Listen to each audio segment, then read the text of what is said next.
Okay, you can see what we're doing here. We're searing the beef. This is going to be for a beef Wellington for Valentine's Day. Laura doesn't know too much about it, but it's one of my favorite things to cook.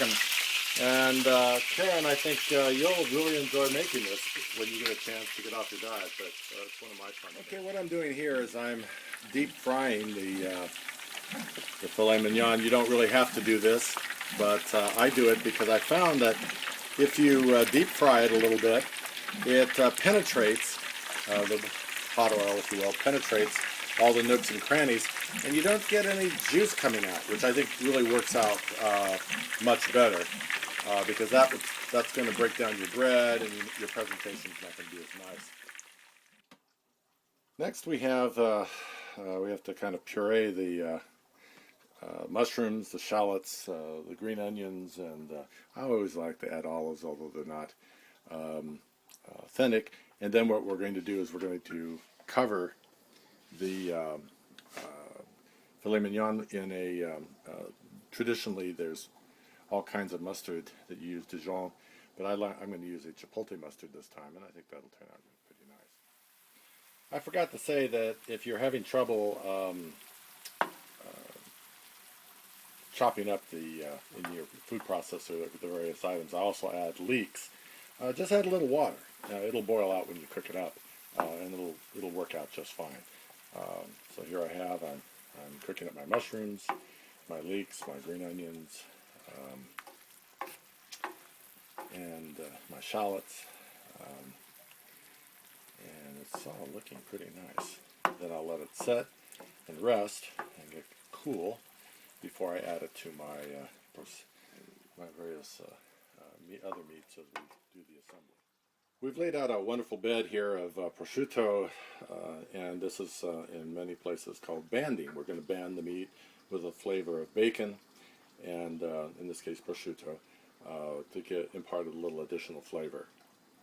And we have our nice little mushrooms and such all ready, and we'll cover the filet and roast in a nice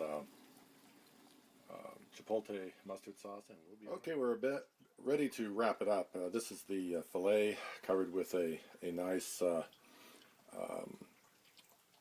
mustard sauce, and we have the mushrooms and all. The prosciutto, we'll wrap it really tightly. We've got it on plastic wrap, and then we'll let it go in for 2 hours before we put it in the oven. It should be fairly nice. Okay, just a quick look at how it is before I tighten it up.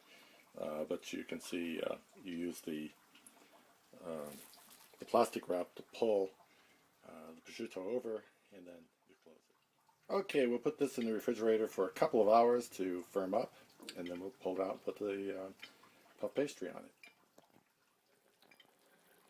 The hardest part about this recipe is actually making the sauce that goes over it, because you have to render it, which means you have to reduce it twice. Once when it has the